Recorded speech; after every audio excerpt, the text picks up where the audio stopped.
Not far away, let's talk story. It's where my mama was born, it's where I come from, it's where my daddy fell in love not long ago. Aloha everyone, this is Larry Camp, and welcome to the Nobody Knows Your Story podcast, which just happens to come with a side of Hawaiiana. Nobody Knows Your Story is a podcast which I believe will impact each listener in a positive way.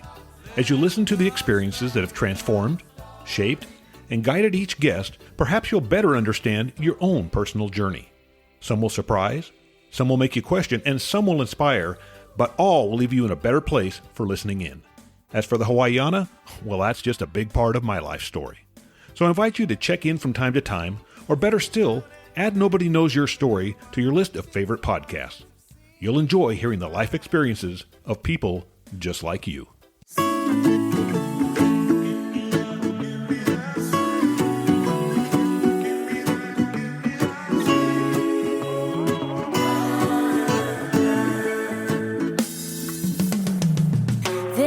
Something floating in the air, it hits you like a melody you long to hear. The presence of aloha dancing everywhere, everywhere. There's nothing like a flower lay, the fragrance of our home and a warm embrace. So let it take your heart and your breath away, your breath away. Sweet, sweet, sweet island. Give me that sweet, sweet, sweet island. Waving on the road, the island is a place for you to take it slow. So roll down all the windows, let your worries go, let it flow. Hey, aloha everyone. We are going to have some fun tonight because sitting across from me in my studio, which is really just my office here in my home, my good friend and softball teammate, Rod Osborne.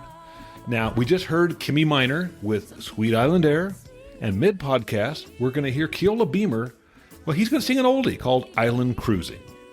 Now, like I said, Rod is a friend, so I know he's got a wild story that I'm excited for him to share. And when I say wild story, I guess mostly just because it's just very different. He's lived all over, he's done some crazy things, and he's going to share that with us right now. So, Rod, welcome. Yeah, good to be here. Yeah. So we talked about how you want to start out. So, I mean, there's no rules. You can start any way you want. So start wherever you want. Or do you have questions for me? This is right now. I'm just saying, okay, let me start here. Let me get moving on this thing. Well, I think I should say that before we even started, we just sat down and had a wonderful dinner prepared by Judy. So yeah, it was delicious. Judy, thank you very much. Yes, and she got us in the mood to do our podcast. So we're here, and she's in the other room watching TV. She doesn't want to listen and participate. So start wherever you want, Rod, really. Okay. I am the son of an Air Force NCO and moved around the world in that capacity. Landed in Utah after, when I was a sophomore in high school, became a Mormon. So I want to back up. Okay. I know about that Mormon stuff, but hey, you landed in Utah, you said, starting high school, sophomore in high school. Right. But talk about some of the places you lived before that. Time? Okay. Yeah. Yeah, I was born on an Air Force base that no longer exists in Columbus, Ohio, called Lockbourne Air Force Base. And the first 4 years of my life, we lived there. My dad worked there. We lived in a trailer. I had 3 other siblings. We got transferred after 4 years to Spain. I spent 3 years in Spain. Went to first grade in Spain. That was back in the day when the Air Force was giant. We had bases all over the world. We had bases all over the United States. I have nothing but fond memories of growing up on Air Force bases.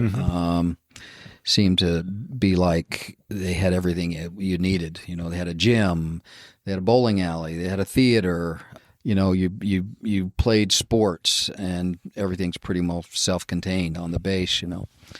But went from Spain, came back, spent a little bit of time in West Virginia, in southeastern West Virginia. My parents come from. My dad's dad was a coal miner. My mom's dad had polio. And he was part owner of a furniture and appliance store in the same coal town in West Virginia. That was back in the heyday of coal. But my dad was anxious to get out, so he joined the Air Force. He didn't want to be a coal miner. Now, does he live in that same town now? He does not. He lives in Hooper, Utah. Okay. Yeah. When he came to Utah, it was the last move he made. So he's been here in Utah since 1971. I don't know why I thought your dad lived in West Virginia. Yeah, no, all of my extended family. My dad was the only one that left out of 5 kids. Okay. My mom was an only child. So everybody lives West Virginia and or Virginia. I have a cousin that lives in Pennsylvania. So nobody lives west. So when you went to West Virginia a month or so ago, that was for what, a reunion then or something? A reunion. My dad's 94. Oh, wow. For the last 3 years, we've been going back. We've started kind of a traditional thing.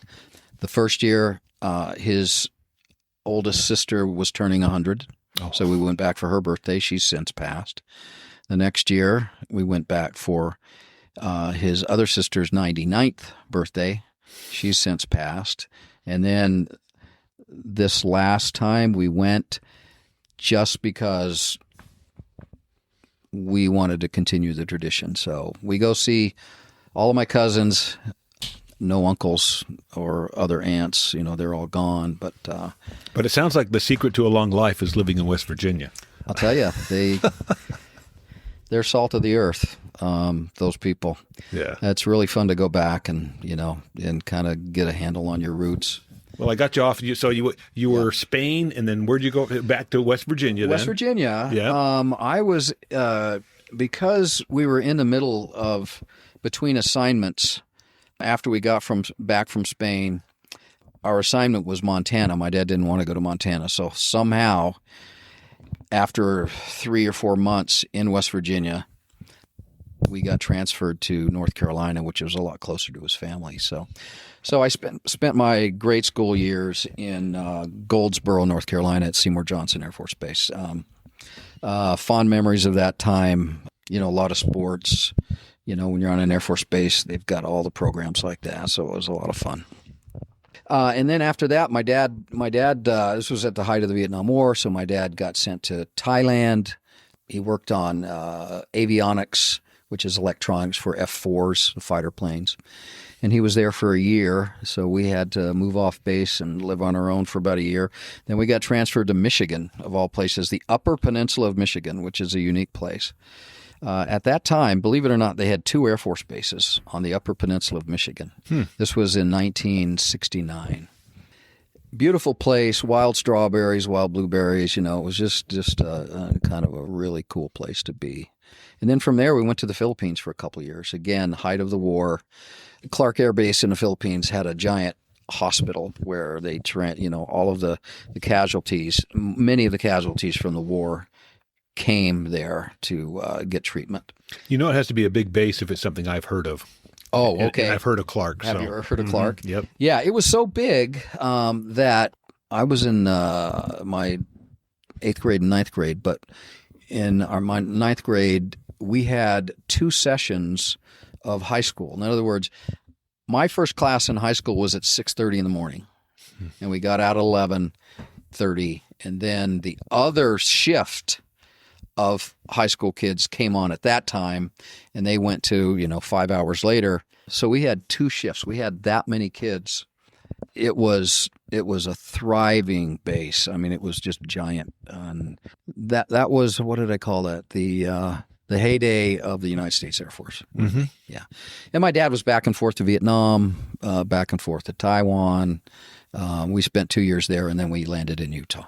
And that was the last transfer for him. You live in Taiwan? My dad was in Vietnam and Taiwan, but for us, it was Ohio, Spain, North Carolina, Michigan, the Philippines, and then Utah. Okay. Yeah. And Utah's where you did your high school? Utah, Layton High School, go Lancers. Yeah.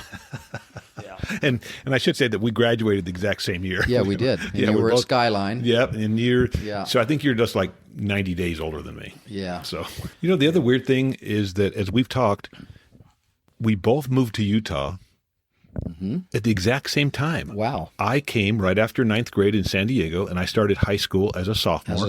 And you came right after Right ninth after the grade Philippines and started high as school a as a sophomore.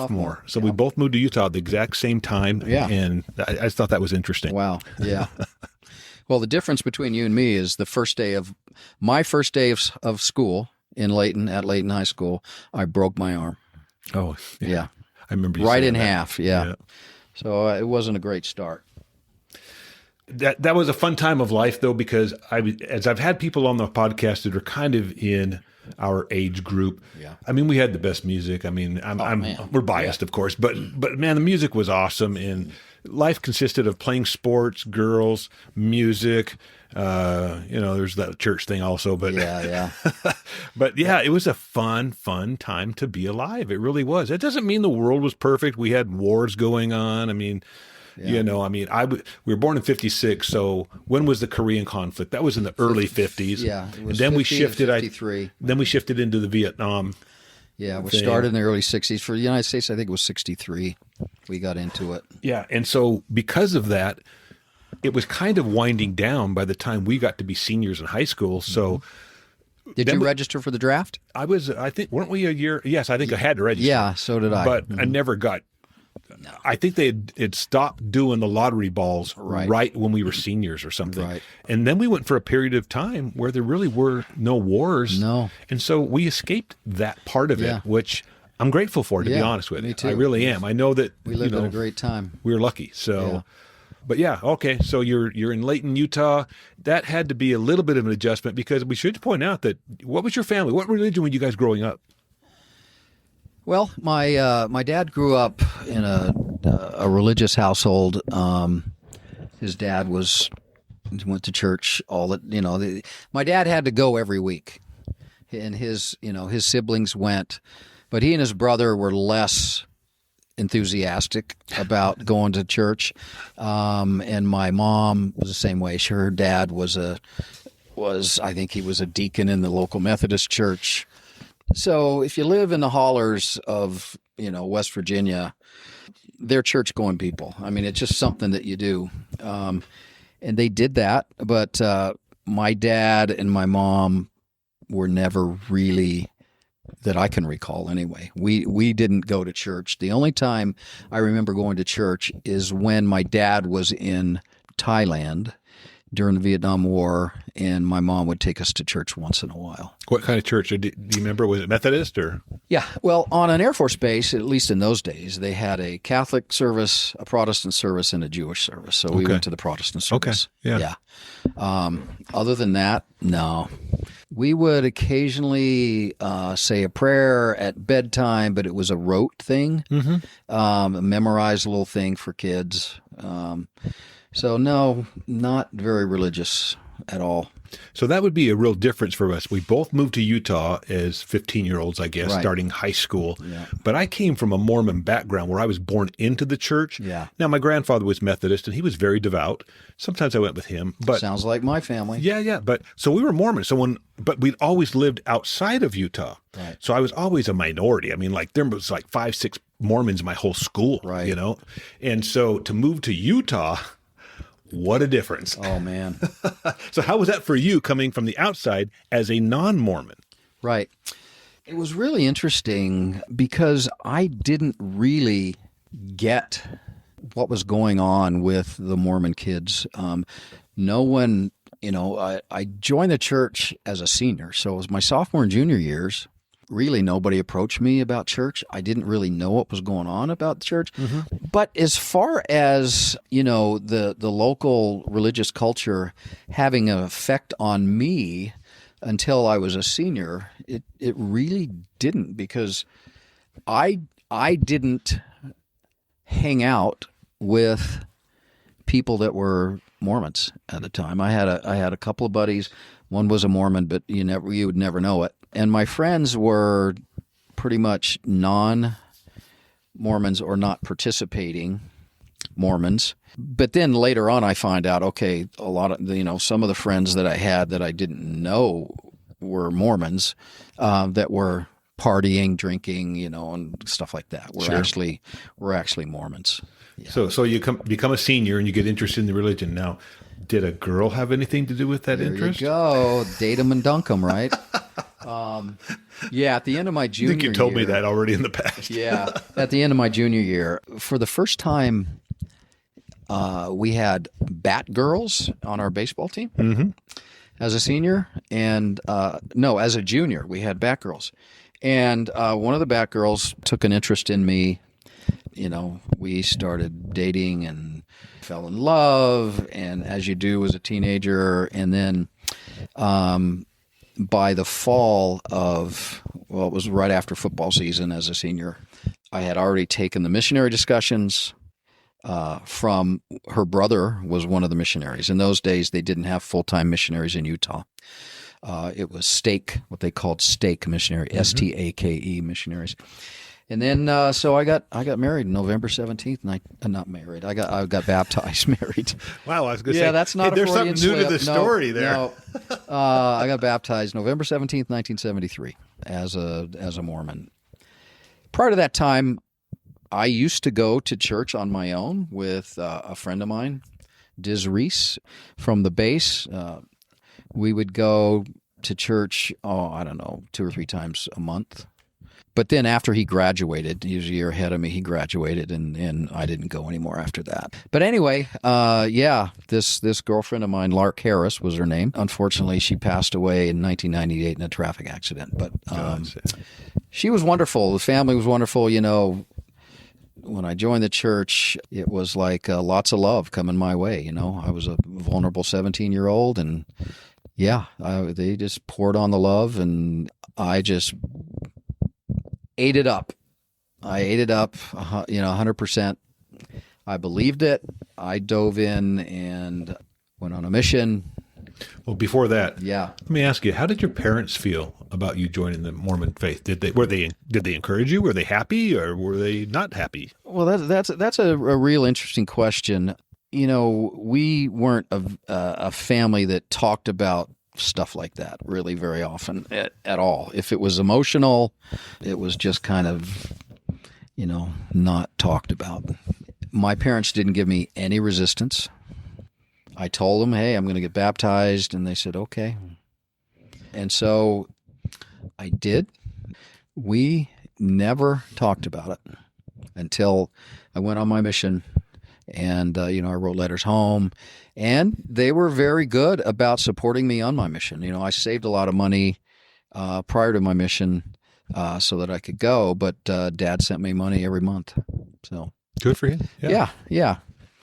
They were, I think more than anything, if you're a faithful Mormon, you're not going to smoke, you're not going to drink, you're not going to carouse, you're going to. And I was just thinking that for a parent, that's some worry off of them. Yeah. So for even though you did this, and maybe they didn't know much about Mormonism or whatever, they did know that you were making good choices. Yeah. For that time of your life, because a lot of kids at that time don't. Right.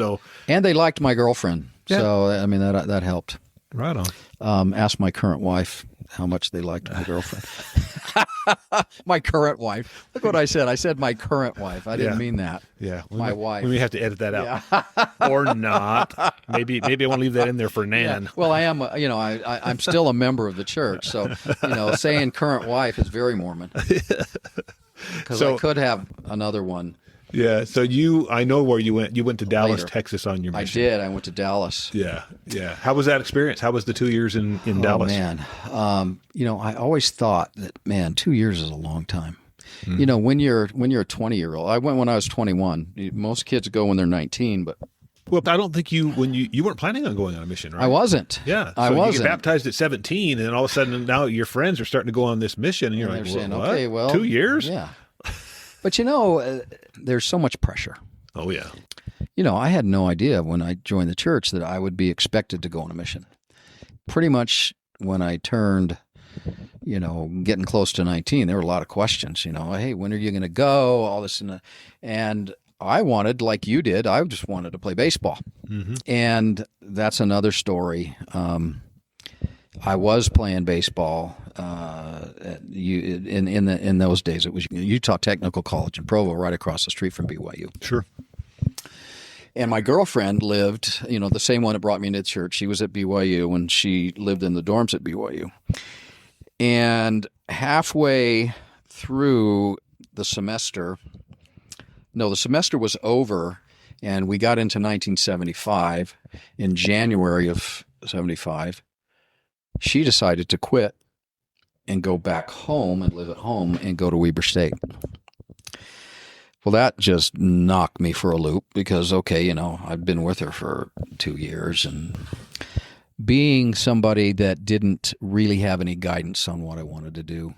I always made good grades in high school, and I was doing fine at college. And I was playing baseball. I was starting at second base, and my buddy, Brian Graham, was starting at third. We were both walk-ons at Utah Tech. Gary Pullins, who eventually coached at BYU for 20-some years, he was our coach. Yep. Really, really good guy. Well, a week before the season started, I couldn't take it anymore. I quit and I went home, which is a regret that I still have to this day. We all share those regrets. Yeah, it's just a big regret. I did it. I said, okay, I'm going to go on a mission. I'm going to go home. I'm going to go on a mission. And then I got home, was really disappointed because my girlfriend, I think she had some pressure from her parents. Look, this guy's not going to go on a mission. He's not planning to go on a mission, and you need to kind of separate yourself. And so when I get back, she says, hey, we have to start dating other guys, right? So, for me, that was awful. And I spent the next 2 years just not doing much other than I'd go to school, do a semester, and then I would not do a semester. I was working the whole time, but Was that at Weber State? It was at Weber State, okay. And I was working for, I was painting for a school district. I was on a painting crew. So, but those 2 years were really hard because my girlfriend and I were off and on, and I dated other girls, but yeah, that was a really hard time. But finally, I just realized, look, if I don't go on a mission, then if you're a Mormon and you don't go on a mission, you just feel like a second-class citizen. I remember being in so many meetings as a young person, and someone would say, okay, who is a return missionary? They talk about their mission, and then you could just see the guys that didn't go kind of cower. And you really were second-class citizen if you didn't go. So I went. Didn't necessarily want to go, but I dived in full steam, worked hard. I did it. Yeah. For me, it was quite an accomplishment for me. Most kids grow up. Most Mormon kids, they grow up knowing that they're going to go on a mission, and they look forward to it. Yeah. To me, it was like, oh crap, I got to go spend 2 years knocking on doors. But I made the best of it. Made some good friends that I still have, and I loved my mission president. He left the Pentagon as an admiral in the Navy because he got called on a mission, retired, came straight to the mission.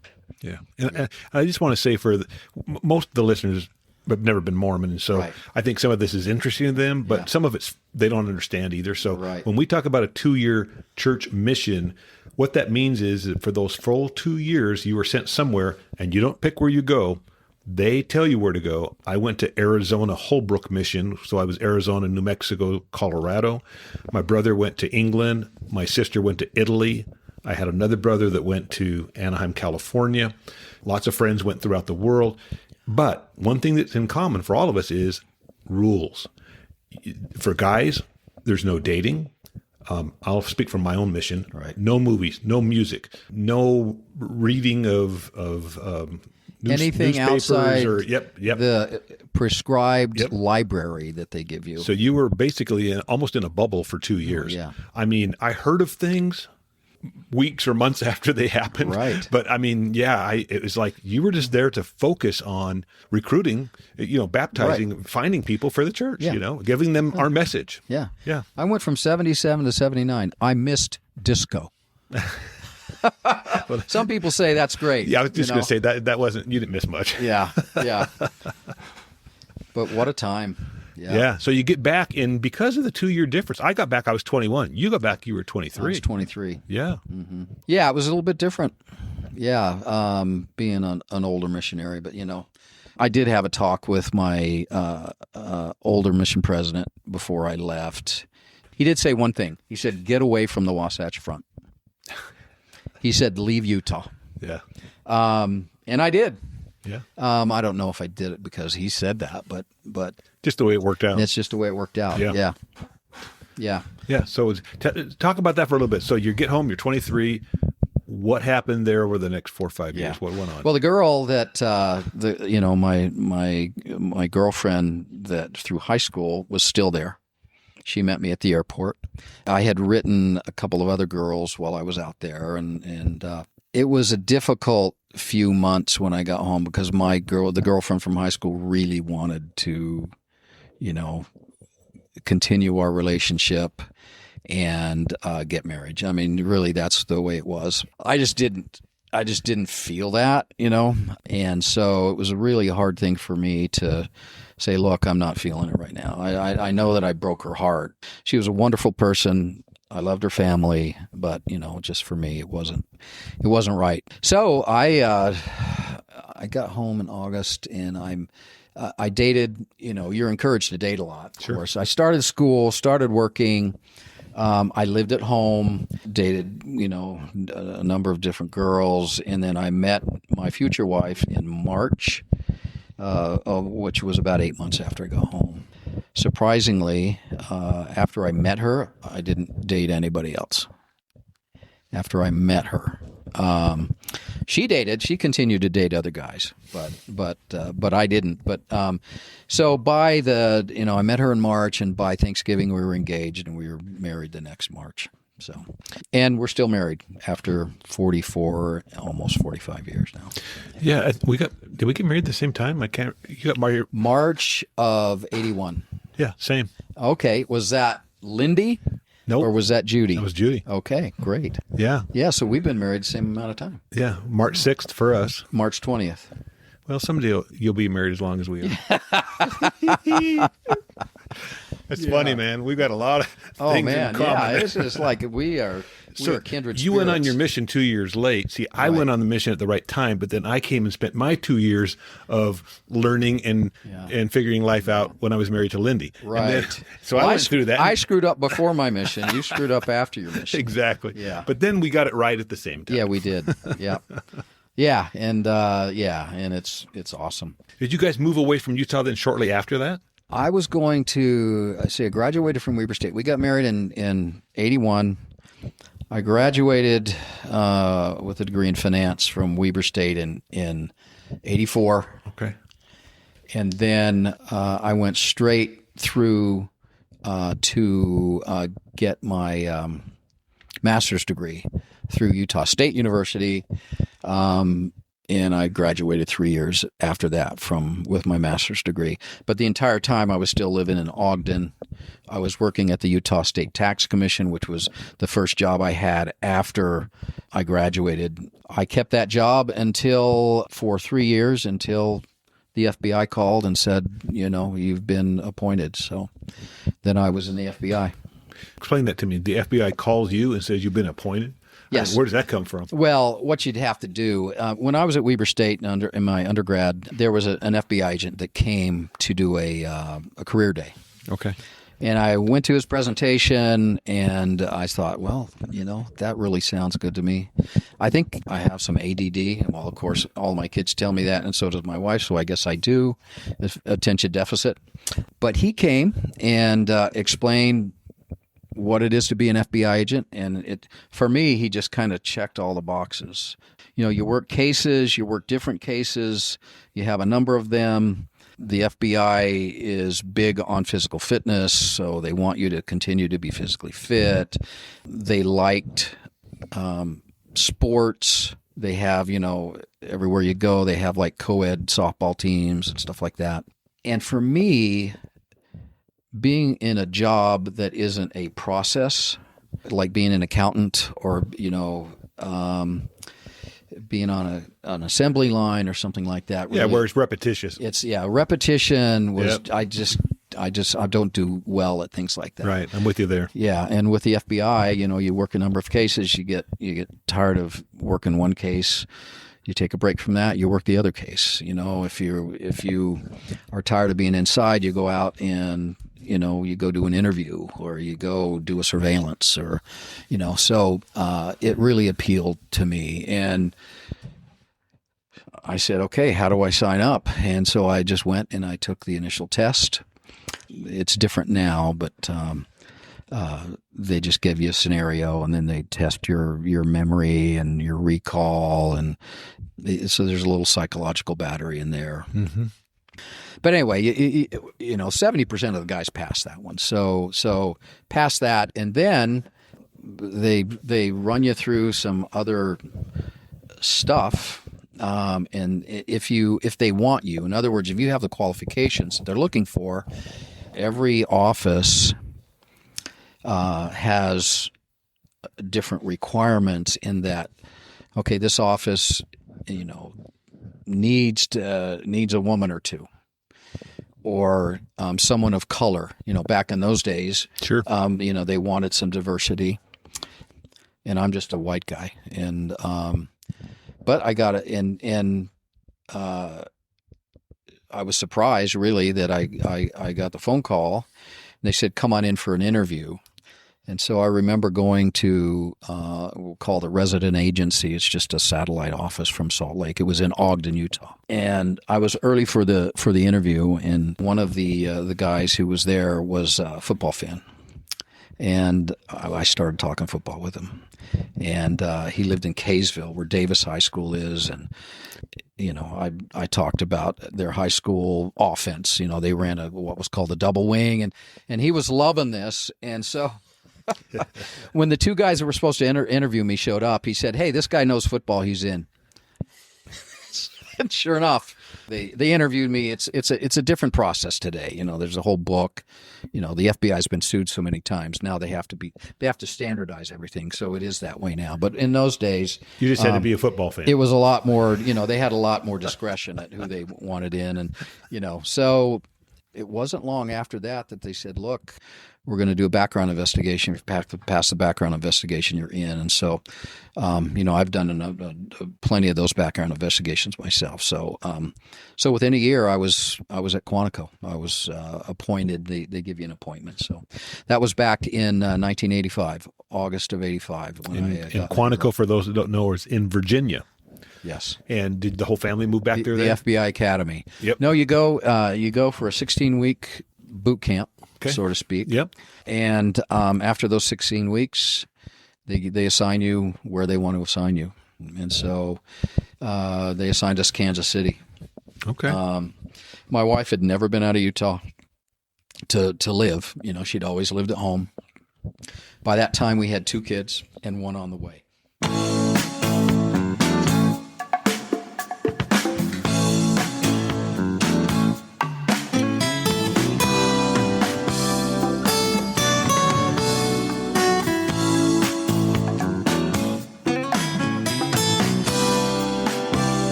In the heart of the island, in the morning light, the sun gonna break through the trees. When the river comes a-running down the mountainside, and the wind starts to blow through the leaves. Whoa, it's time to go cruising. Let's go cruising. Island cruising.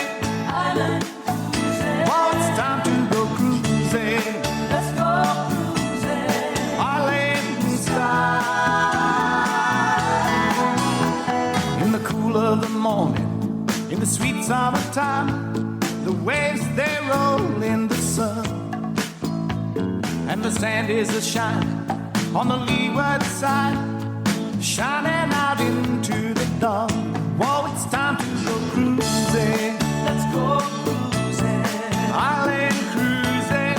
Island cruising. Whoa, it's time to go cruising. Let's go cruising.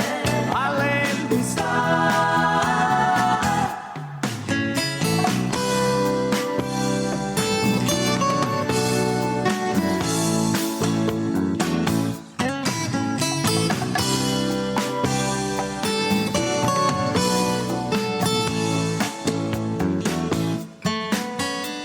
In the heart of the island, in the morning light, the tide comes in from the sea, and the birds start flying down the mountainside, gliding out into the breeze. Whoa, it's time to go cruising. Let's go cruising. Island cruising. Island cruising. Whoa, it's time to go cruising. Let's go cruising. Island style. Whoa, it's time to go cruising. Let's go cruising. Island cruising. Island cruising. Whoa, it's time to go cruising. Let's go cruising. Island style. Whoa, it's time to go cruising. Let's go cruising. Island cruising. Island cruising. Whoa, it's time to go cruising. Let's go cruising. Island style. I remember driving out of Utah, and once we got past the Rocky Mountains, Nan was she was feeling very insecure because the mountains somehow made her feel like she was enveloped, by the mountains. It made her feel more secure. But when she was out and all you could see was corn and sky, it made her uneasy. Mm-hmm. But anyway, Kansas City was my first assignment, and I spent 26 years in the Bureau. Kansas City was a really fun FBI experience for me. You weren't there for all 26 years, though. No, I was there for 5. Yeah. But I worked organized crime, and actually the biggest case in my career, at least the criminal part of my career. I did counterintelligence in the later part of my career, but the criminal part of my career, my biggest case was in Kansas City. Okay. It was a mob case. It was a RICO case, which is racketeering case against at that time Italian organized crime. Probably before the Russians got too involved.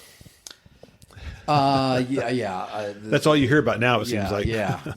And that's because I think that the Bureau has done a pretty good job they had done a pretty good job of rooting out organized crime, the Italian organized crime. So it sent them into what I believe today are legitimate. In other words, the unions. Mm-hmm. They have legitimate spots in the unions, and sometimes that's problematic. And they do their thing now, but it's not the same as it used to be back in the old days, where they controlled the gambling in the United States, and they controlled most of the prostitution in the United States, and they did a lot of interstate transportation of stolen property. Nowadays, it's much different. Funny to hear you say the good old days. Yeah. Those were, it was just before 9/11. Yeah. It was a totally different world. That's changed everything. Yeah, it did. I was in Kansas City, I was in Chicago, and then I went to Chinese language school in Monterey for 2 years. Yep. From there, I went to Houston. Why would a Chinese speaker go to Houston? Well, because in those days, before Trump closed the consulate, China had a consulate in Houston. And it was a large consulate, and there were a lot of Chinese business people that were sent over to, in those days, China was really developing. I remember I had a person from China that I got sort of close to in those days that was over in the United States to buy MRI machines. Okay. And those MRI machines were to be used industrially for the steel industry so that they could find cracks in metal, in the steel. So they would buy secondhand, oil derricks, anything that we would sell them in those days, the Chinese were here to get, and that was the early 90s. But yeah, I spent that after Monterey, went to Houston. From Houston, I did that, and I did public corruption in Houston for a couple of years after that, and I had a really good case there. And then went to Coeur d'Alene, Idaho, which is, and the reason I went to Coeur d'Alene, Idaho is because my oldest son was getting into some trouble at school, big high school there in Houston, and 3,500 kids. And so the Bureau at that time had a program where if you were a senior, now I was in at 15 years at that time or so, and if you get to a position, you put your name on a list. Hey, I want to go to Coeur d'Alene. And if you're the oldest, most senior guy, and there's a position that opens, then they will call you first. And so that's what happened. I got the phone call, said, heck yeah, move us to Coeur d'Alene. Much smaller school, so my oldest 3 kids graduated from Coeur d'Alene High School. And that was a small office. It was really fun. And those were the days of the Aryan Nations, Richard Butler. The Aryan Nations were the skinheads and white supremacy. And they were very active at that time. And our office did all the work to try to put those guys away. As soon as you said Coeur d'Alene, that's the first thing that came to mind. Right. I think that's what everybody thinks of when they hear that now. Right. And Hayden Lake, which is it's a sister city. It's kind of like you're in St. George. It's like Hayden Lake. I mean, it's St. George and Washington. It's just conjoined borders. So yeah, and Coeur d'Alene was wonderful. And from there, I worked mostly fraud stuff.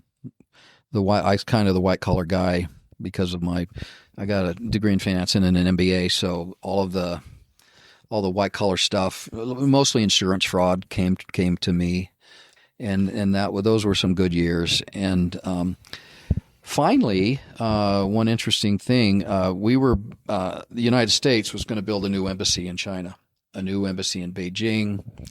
The FBI headquarters, I had heard that a position was opening for the Bureau, and FBI headquarters told me, well, we've got our guy that already who had gone to Taiwan on a mission, and they were going to send him to China to be on the security team for building the embassy. The CIA and State Department were going to develop the security team for the build of the embassy, and our guy was already selected. And I said, well, if something doesn't work out, I want to do it. And sure enough, the guy's wife didn't want to go. So he and I are friends even now, and his wife said no, and so they came to me, and I ended up going to China. Again, I went to school for 2 years to speak Chinese. So anyway, Nan and me and the kids took off. I had one on a mission. My daughter had just graduated from Coeur d'Alene High. I had one. My oldest boy was just back from a mission, and then I had an 8-year-old and a 5-year-old. Nan and I had 3 kids, 10 years. 2 boys. So yeah. And anyway, it was a crazy time. We went over there. If you ask Nan, it's the best 5 years of her life. So it was an interesting time in China. It was the 5 years leading up to, or at least the 4 years leading up to the 2008 Olympics. China wanted to look good. It was a real renaissance time for China. We were in Beijing, and you could just, old Beijing was still there.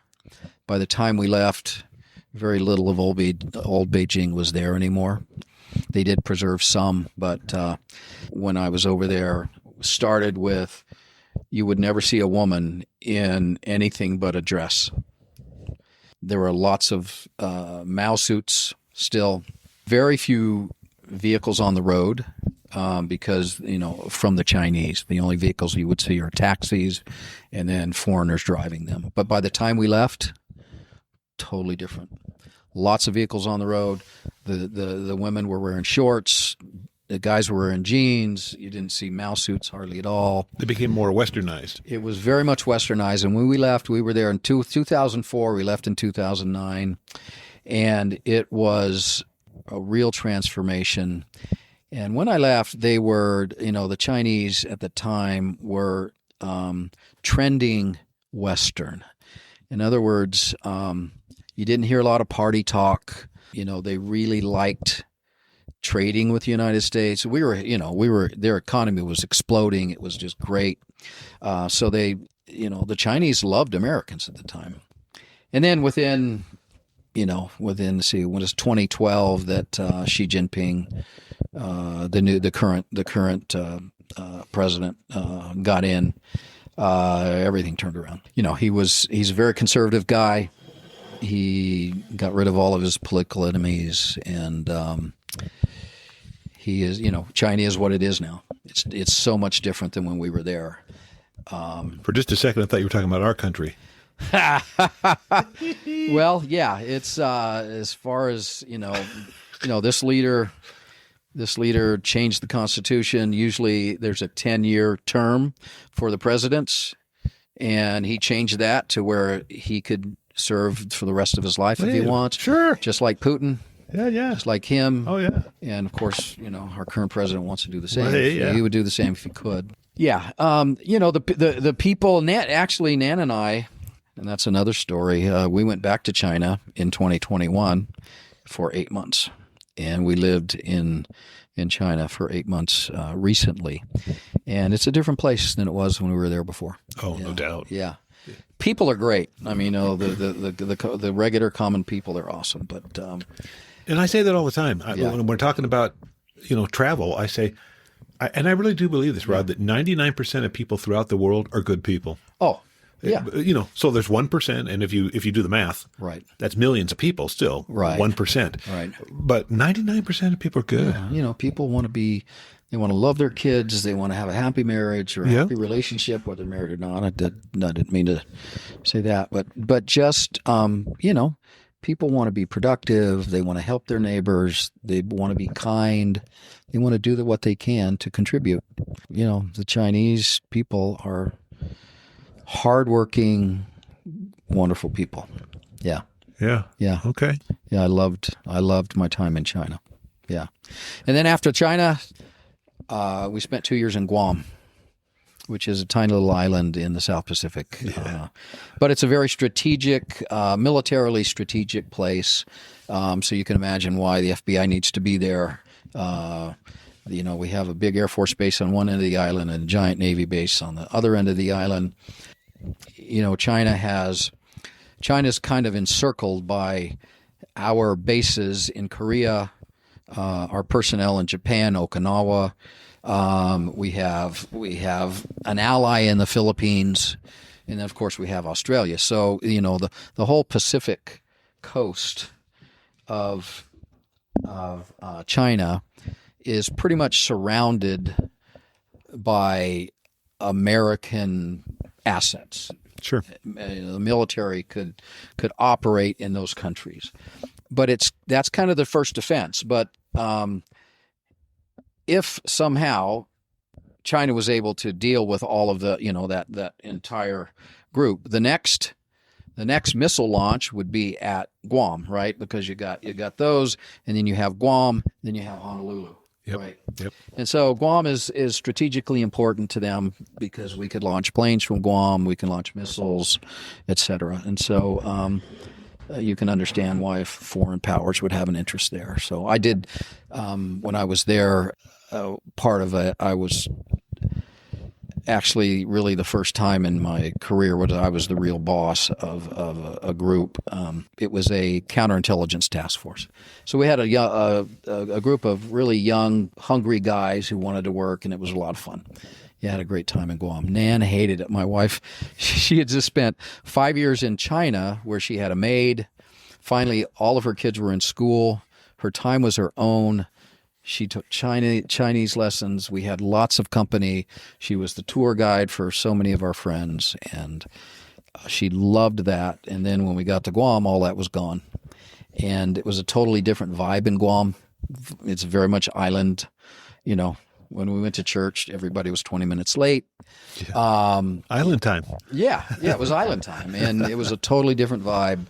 And it was really difficult for her to make that adjustment. Yeah. Yeah.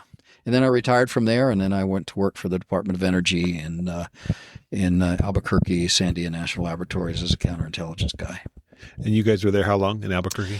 We were there for 4 years in Albuquerque, and then I transferred to Livermore, California, where Sandia also has a laboratory, and I was there for 6. Okay. Yeah. And after that? After that, China. For 8 months. Yep. I was there for That 8 was in months, 2021. and then I moved back to Utah. Yeah. Came back home to Zion. That was our intention. We had bought a lot. We had bought an acre lot in Mapleton, and we thought that's where we're going to build a house. And Yeah, if I'd known you then, I would have got you a lot down here. Yeah. Yeah, but now we've been in Utah for 3 years, and I didn't think we would survive in Utah. I thought we would be here a while and leave, but we've found so many people like us. I'm not a member. I mean, I don't attend church anymore. Nan has had her name removed from the church, and she is Mormon royalty. Her grandfather was a counselor to Brigham Young. He was Jedediah M. Grant, counselor to Brigham Young, first mayor of Salt Lake City. Her great uncle was Heber J. Grant, president of the church. Her Mormon roots are deep. She is now out. All of my kids are out of the church, and that's where we are now. And we have found so many people in that same position that we've made a lot of really close friends. Yeah, and it's interesting because you and I met at a Thrive. We did. Conference, which is basically just Thrive Beyond Religion. Right. And it's for people who are still interested in doing things. Right. But we're no longer have that religious connection. Right. There, Our community is, the community we formerly shared as members of the church is not the same. Mm-hmm. And so finding community outside the church, especially in Utah, is a task. Yeah. Yeah. And that's where we found out that we both like baseball, and right. We're about the same age, and we just had a lot in common. And so it's been a lot of fun. Yeah, it has. It's been great. Yeah. Yeah. And, you started talking about baseball or softball, and I said, well, I used to play softball. And, thankfully you invited me out and said, come on and let's give it a shot. And we've been playing for about a year now. That's what good missionaries do. They do. Recruit. I appreciate that. It's been a lot of fun. Yeah, it's great. Well, right on, man. Yeah. Well, is there any part of your story that you feel like you haven't touched on? What's going on with your kids? I know you have 5 kids, right? I have 5 kids. And as what I want to say is, nobody does community, and I think you would agree with this, better than the LDS Church. Sure. They have a system where they take care of each other. When you're a Mormon and you travel around like we did, everywhere you go, you've got instant community. Yeah. We go to China. There's a branch in China.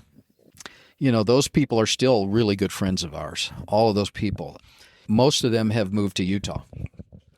And so Nan goes to a book club where like 12 of the women who are in our branch are part of that book club in the Salt Lake Valley. Okay. And she still goes and hangs out with those women. She's the only one that's left the church. Okay. Yeah. All right, where was I? We were talking about the kids. Oh, the kids. Yeah. Our oldest boy was always a little bit rebellious.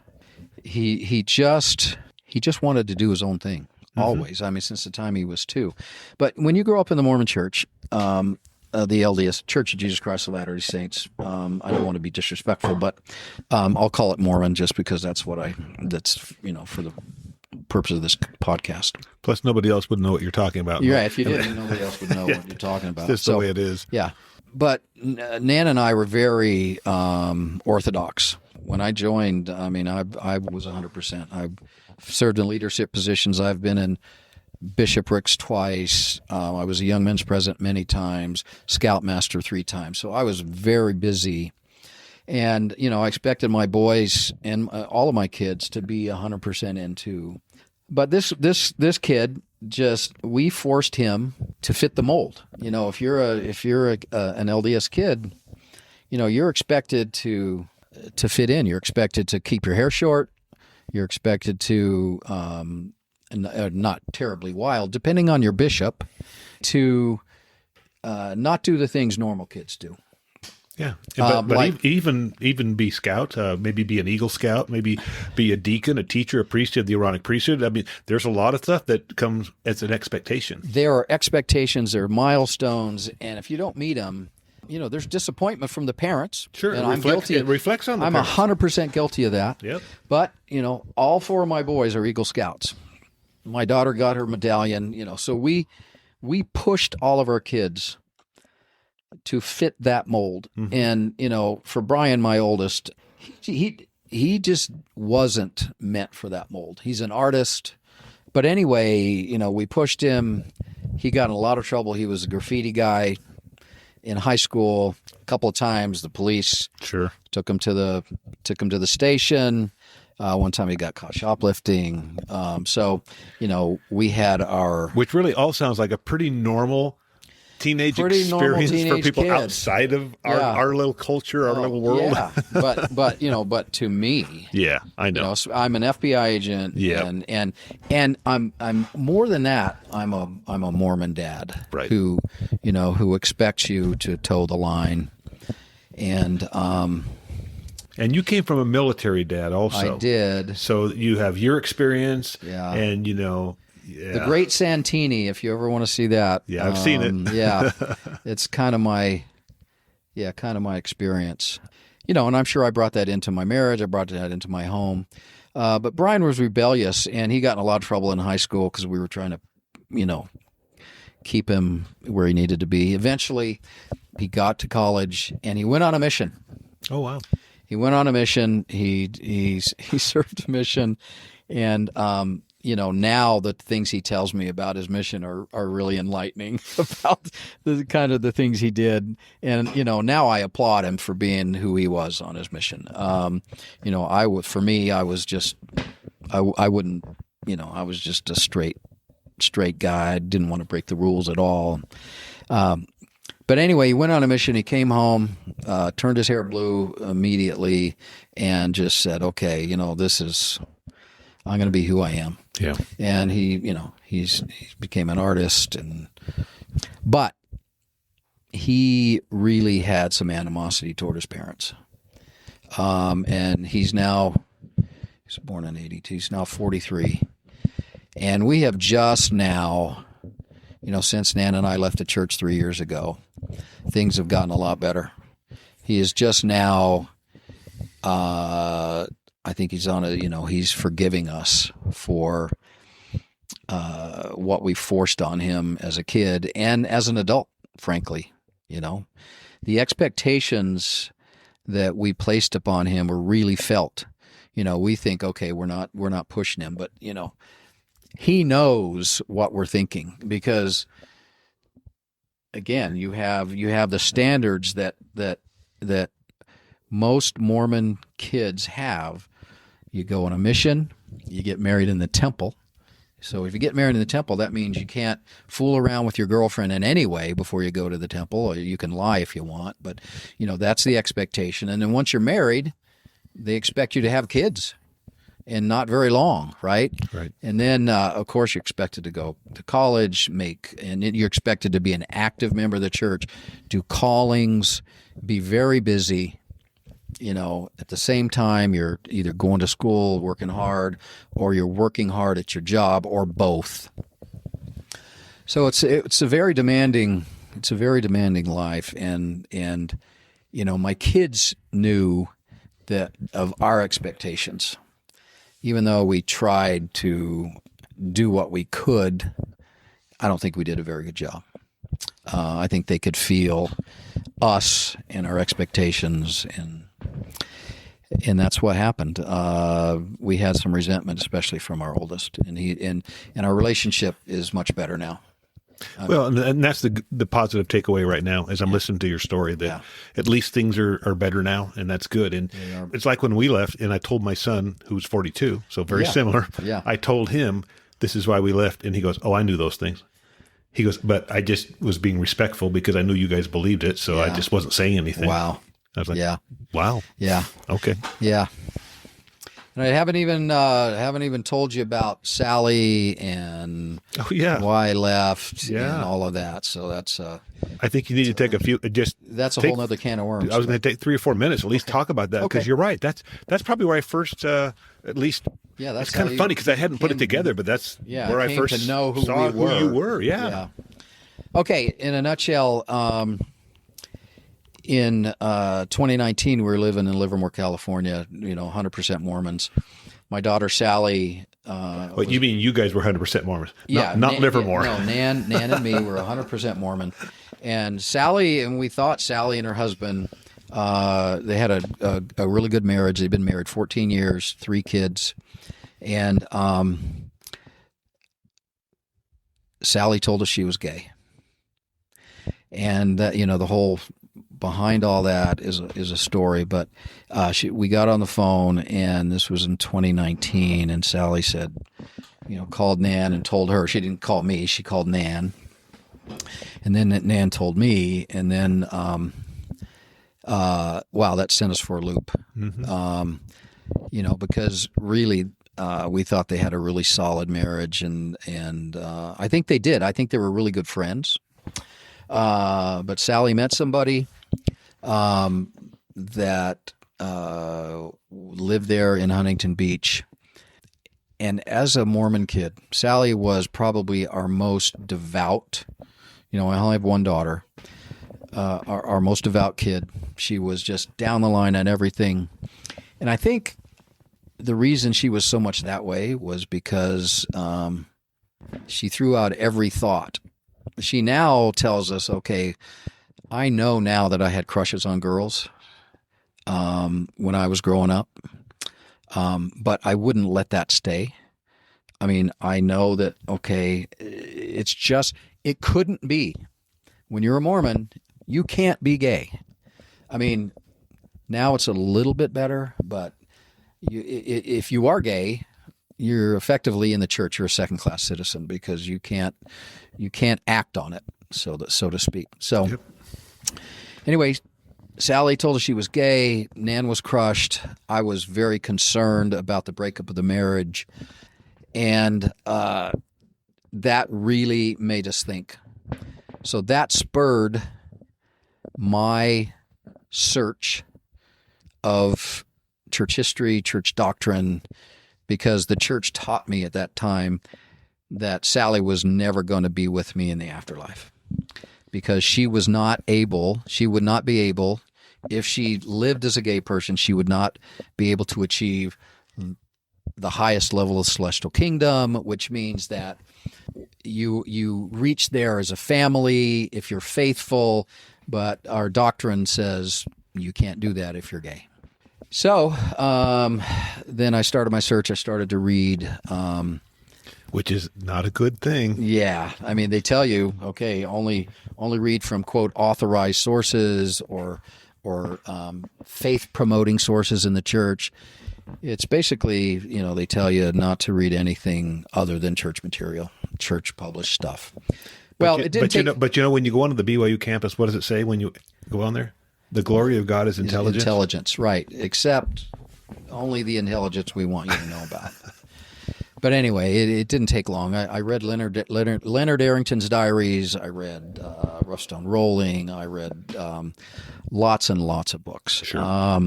And it didn't take long for me to realize that this isn't what I thought it was. And it was mostly, it was there. You can look at it. I mean, we've had the internet since around the year 2000. But you got to look. But you got to look, and the church just heavily discourages you from looking outside. And everything you're saying was exactly me too. Yeah. I mean, I might have had some questions. I had some questions. Right. But I still believed. Yeah. And I didn't look. Right. You don't look, because if you do, then that's bad. You're unfaithful if you're It's like pulling that curtain and seeing that little man there in Oz, right? It's allowing yourself to look behind the curtain. That's exactly right. And, I discovered that Joseph Smith was not the guy that's portrayed in church history. I learned about his polygamy. I learned about his polyandry, where he married at least 11 women who were already married to other people secretly. You can't do that? Joseph could. You said something that's important. You learned about church history. Yes. But that's not real history. That's where I right. and you and anybody who looks says, wait a minute, this isn't what I was taught. Yeah. You didn't get the history from the correlated, sanitized history that you get in Sunday school. Yeah, exactly. You go to the primary sources from people like Dan Vogel, who, have all the primary documents and really know the story. And Dan Vogel was a member of the church too. I don't know if he still is, but well, and we should say too that you can pick out why they're doing it, but the church is, and I say the church, the Mormon Church, Church of Jesus Christ, Latter-day Saints, they are being more forthcoming now over the last maybe 4, 5, 6 years in their history. Things that they used to deny, now they admit. Right. And so for whatever reason, I'll give them some credit there because... Yeah, we have Joseph Smith papers. Yep. Which, if you go to the Joseph Smith papers and you read it all, you're going to do a lot of wondering about what the heck's going on, because it ain't the same as what you're going to read in the sanitized version of church history, which is called Saints. Right. They clean that up. But anyway, church history, church doctrine. And then my daughter and her girlfriend. Her girlfriend had 4 kids. My daughter had 3. They lived together. Their husbands were heartbroken, and they lived close. But somehow ABC News caught wind of this relationship from over the internet, from a picture of the 7 kids and Sally and Lena. So they sent a film crew out and said, "Hey, let's see what this is about." And eventually, that turned into a year of filming, more than a year of filming, of Sally and her kids and Lena. And then my wife and I, and it turned into what was what debuted on June 22nd of 2022 as Mormon No More. It's a Hulu docuseries, a four episode Hulu docuseries. And that's where I first saw you guys, but it didn't click in my head until we were talking at Thrive that time. Right. And I mean, it was an interesting experience. I think the editing was great. It has a great message, and it pretty well tells our story of the last few years of our existence. Yeah, it was very well done. It was very well done, and it's on Hulu. It still is. It's on Hulu and Disney Plus. You can find it. And there's been a lot of shows that have come out over the last 4 or 5 years, and people have their favorites. And certainly, I'm probably a little biased because I know you, but certainly one of my favorites. Well, thank you. Yeah. So, and Sally and Lena are still doing well. Kids are thriving. And we got to see your other kids in the show too. Yes. Yeah. All of them are there except for Brian. Brian at that time was still a little hostile to Nan and I because we were still in theoretically while that was going on. But it's gotten better. Yeah. Our relationship with Brian's so much better than it was. Yeah, now that we're out. Your story, like I said at the very beginning, man, it's so much like it's yours. wild, man. Yeah. But yeah, super similar in many ways. But yeah, I just tell people because I get people that I've been on other people's podcasts and they want to know why'd you leave the church and whatever. Yeah. And it's really the same things you're talking about. Yeah. It's really just the same stuff. Yeah. I just like truth and I like facts and I like and I don't like to be misled. And that's what it is. It's I mean, I joined the church thinking it was the truth. I lived my life thinking it was the truth for almost 50 years. Mm-hmm. And then to find out it isn't is really a blow. It's really difficult. But the great thing is that we have found so many, and man, there are a lot of people in our position. Right. And it's been so fun to make new friendships with people that have traveled the same path. And so we really get each other and we understand it. We may have had different careers and this and that, but man, we're in the same boat when it comes to where we are now. Yeah, and we have a wonderful community of post-Mormons that are just wonderful people. Yeah, that are so authentic. And you live kind of more in the is it Utah Valley or Salt Lake Valley? Oh man, I'm in Pleasant Grove. Okay, so kind you're of the heart of Utah Valley then, right? Yeah. Heart of you're in St. George. I mean, this is. Some would say this is. Who I had a friend of mine who said he was talking to a general authority, and he's still active, and he said there's two places in the world left with the quote pioneer spirit. He said Cardston, Alberta, and St. George, Utah. It's so funny because I had somebody say they were told, don't move to St. George. That's where all the post-Mormons are now. Well, they're getting more and more. Yeah, but I would still say that this community, and I've said it before, I think this community is still probably 65% LDS. And it's so very conservative. And very conservative. This is a pillar of Mormonism here. Yeah, and you can see why we moved here. Yeah. Well, right on, man. Hey, is there anything you want to say? You want to give your bear your testimony here at the end or anything? No, I just want to say, no, it's great being your friend. We've, playing softball with you and meeting Judy, and I mean, I'm staying here at your house. It's just great, and I really appreciate it. Great. Well, I'm always thankful for the opportunity to tell my story too. Yeah, absolutely. Yeah. And it's been fun getting to know you. And I should say, we're off in the 5:30 in the morning heading to Vegas for another tournament. So yeah, and that's why I said, hey, you're going to be at the house. Why don't we get your story on the podcast? It'd be fun. So I'm so glad you decided to do it. Yeah. Thanks, Larry. All right, everyone. Well, hey, I hope you enjoyed that. Rod is an awesome guy. Interesting life. I'm glad he took the time and shared. Thanks again, Rod. Thank you. Guys, check back.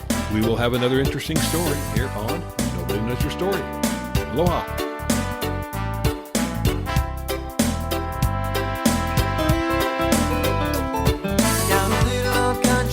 Not far away, let's talk story.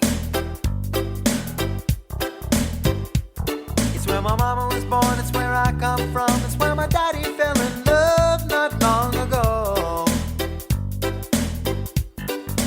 Let's talk story. Let's talk story.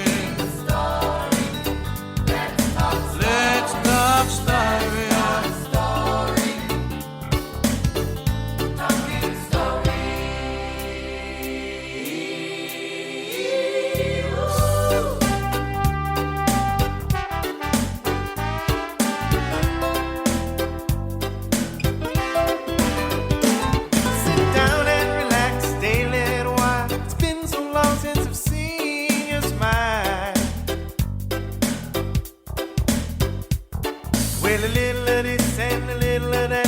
Funny how time just slips away.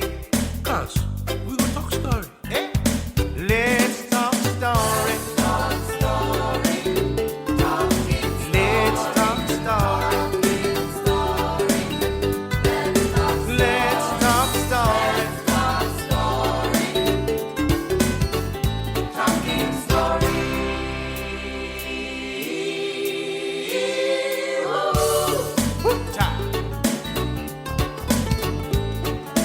Time for friends to share.